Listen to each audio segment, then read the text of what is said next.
আসসালামু আলাইকুম। আশা করি সবাই ভালো আছেন। আমি আপনাদের নতুন আরো একটা টপিকস নিয়ে হাজির হলাম। টপিকসটা হলো আপনারা কিভাবে আপনাদের কম্পিউটারের প্রসেসিং স্পিড বাড়াবেন। তো প্রসেসিং স্পিড কিভাবে কমবে? আমরা আমাদের পিসির ব্যাকগ্রাউন্ড অ্যাপস অন করে রাখার ফলে প্রসেসিং স্পিড কমে যায়। তো আমরা ব্যাকগ্রাউন্ড অ্যাপস অফ করব, তাহলে আমাদের প্রসেসিং স্পিড বেড়ে যাবে। তো আমরা এখানে সার্চ বাটনে সার্চ করব ব্যাকগ্রাউন্ড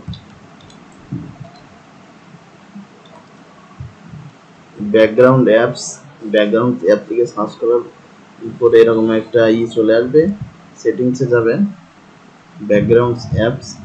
তারপর দেখেন এখানে অসংখ্য আপনাদের কম্পিউটারের এই যে ব্যাকগ্রাউন্ড অ্যাপস চালু করা আছে। তো আপনারা এই সবগুলো অফ করে দিবেন।